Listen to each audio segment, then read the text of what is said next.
Let's be honest for a moment. The hardest part of faith isn't the work. It isn't the prayer. It's the waiting. There's nothing more frustrating than knowing God can change your situation in a second, but for some reason, He hasn't yet. Maybe you are waiting for a person to come back into your life. Maybe you're waiting for a financial door to open. Or maybe you're just waiting to feel like yourself again. And when you pray and nothing happens, the silence can be deafening. You start to wonder, did God hear me?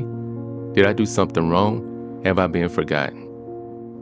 I made this video today because I know exactly how that feels. I'm walking through a season of waiting right now myself. And I want to share with you what I'm learning in the quiet. One of the hardest parts of waiting is looking around at everyone else. We live in the age of social media, where we constantly see everyone else's highlight reel. You see your friend getting married, you see your coworker getting promoted, you see people who don't even pray getting the very blessings you have been crying out for. It feels unfair. It feels like everyone is moving forward while you are standing still. But listen to me, you're not falling behind. You're being set apart. There's a difference between fast and forever. You can build a shack in a day, but a skyscraper takes years. If God has taken a long time with your life, it is because He is building something massive. He's building a foundation that can hold the weight of your destiny. Do not envy the fast success of others. Their timeline is not your timeline.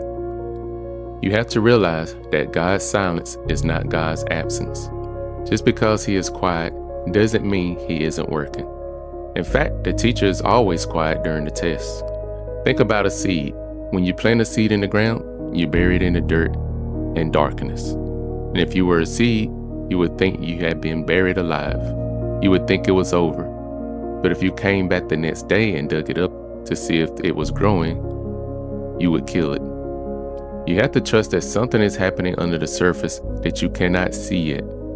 Your life is not being buried, it's being planted.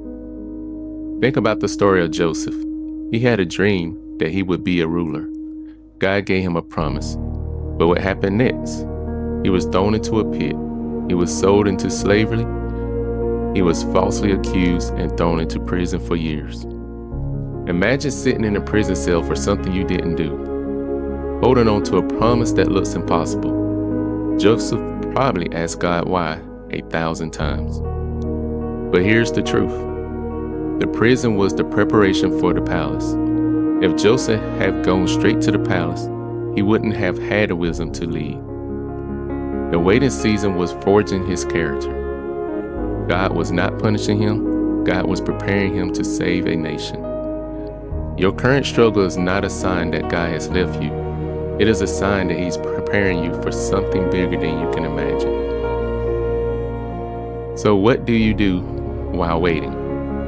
Most people think waiting means sitting up on the couch and doing nothing. That is passive waiting, but God calls us to active waiting.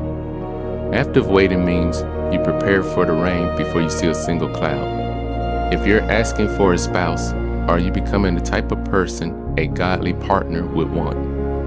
If you're asking for a business breakthrough, are you managing the little money you have right now with excellence?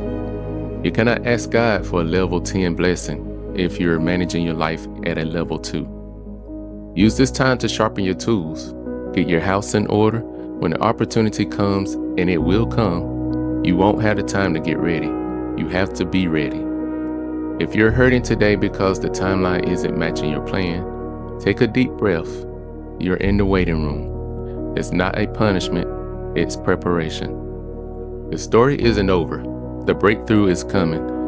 And when it arrives, you will look back at this season and realize that God wasn't ignoring you. He was strengthening you. I want you to make a declaration of trust today. Not in the outcome, but in the one who holds the future. If you're willing to trust His timing, even when it hurts, I want you to type this in the comments. I trust you. That's it. Just I trust you. Let that be your prayer. Stay strong. Your season is coming. God bless.